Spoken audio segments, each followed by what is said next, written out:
Have you ever wondered why chicken meat is super light, while beef and lamb are dark and deep red? Why don't we ever see a cow with white meat, or a chicken with bright red meat? And what's the deal with ducks and geese? Their meat is dark, even though they're birds just like chickens. Does it have to do with what they eat, or is it just some kind of natural dye in their bodies? The biggest myth, is it all about the blood? One of the biggest misconceptions out there is that red meat is red because it's full of blood, and chicken is white because it has less blood. But honestly, that's totally wrong. After livestock is slaughtered, almost all the blood is drained from the blood vessels and muscle tissues. That pinkish liquid you see pooling on the plate when you're cutting raw meat, that's not actually blood. It's just a mixture of water and natural proteins found inside the muscle tissue itself. So if it's not blood, what is it? To get the real answer, we have to look at a super important protein in the body. The MVP proteins, hemoglobin and myoglobin. To understand how this works, we need to meet two key players. Hemoglobin. This is the protein in the bloodstream that acts like a delivery truck. It picks up oxygen from the lungs and drops it off to all the organs and muscles. Myoglobin. This is the real star of the show. Since oxygen delivery through the blood takes time, muscles often need a massive, instant burst of oxygen that the bloodstream can't deliver fast enough. Enter myoglobin. It lives right inside the muscle cells and acts like a backup battery or a storage tank. It locks down oxygen and keeps it ready for immediate use the second the muscle needs to move. Here's the kicker. Myoglobin contains iron. When iron binds with oxygen, it turns a deep, dark red. So, the rule of thumb is simple. The more a muscle is used, the more oxygen it needs, the more myoglobin it packs, and the darker red the meat becomes. Muscle types. Couch potatoes versus marathon runners. Animal muscles aren't all the same. They're basically split into two main types of muscle fibers. 1. Slow twitch fibers, the marathon muscles. These are designed for endurance and long-term activity, like standing all day, walking, or flying long distances. They rely on aerobic respiration, meaning they need a constant supply of oxygen to burn energy. Because of this, they are packed with mitochondria, the cell's power plants, and tons of myoglobin. The result? Dark red meat. 2. Fast twitch fibers, the sprint muscles. These are custom made for sudden, explosive bursts of speed that only last a few seconds, like a quick jump to escape a predator.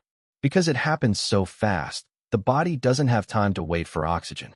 Instead, these muscles burn a stored fuel called glycogen, which gives them instant power but makes them tire out quickly.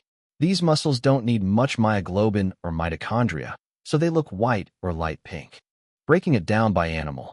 When you apply this science to real life, everything suddenly makes perfect sense. Cows and sheep. These guys spend their whole day standing around, walking, and carrying heavy weight.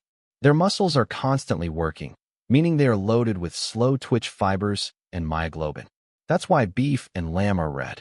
Chickens. Chickens don't really fly. They use their breast and wing muscles only for emergencies, like fluttering to get over a fence or jumping away from danger. Since those are fast-twitch, emergency muscles, chicken breast is pure white meat.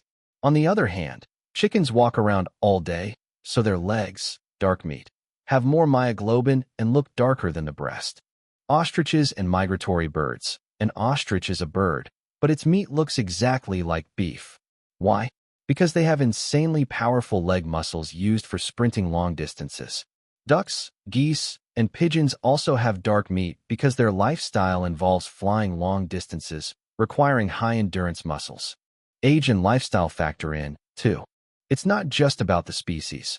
How the animal lives changes the color, too. Age. Veal, meat from young calves, is a very pale pink because calves don't move around much and haven't built up a high demand for oxygen yet. As the calf grows, walks more, and gets heavier, its muscles mature biologically. The body pumps in more myoglobin, turning the meat into deep red beef with a much richer flavor. Free range versus cooped up.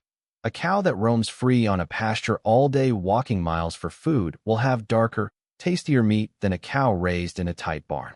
The same goes for chickens. Free range, or backyard chickens that spend their days running around, will have noticeably darker meat than factory-farmed chickens that barely move.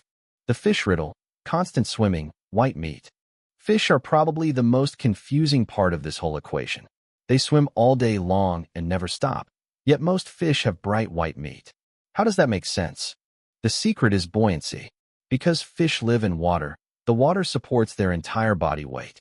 They don't have to fight gravity or hold up their own weight like land animals do. Their movement is super hydrodynamic and effortless, just a casual flick of the tail to glide through the current. Most of their muscle mass is actually reserved for quick, explosive bursts to catch prey or dodge a predator. No high-endurance strain means very little myoglobin, which equals white meat. But there's always an exception to the rule. Tuna. Tuna are the marathon runners of the ocean. They cruise at crazy high speeds, migrate thousands of miles across oceans, and never stop. Because of this extreme endurance lifestyle, their muscles need non-stop oxygen. They are loaded with myoglobin, which is why a tuna steak looks just like a slab of raw beef. And that's the whole story. It turns out meat color isn't just some random genetic trait or trapped blood.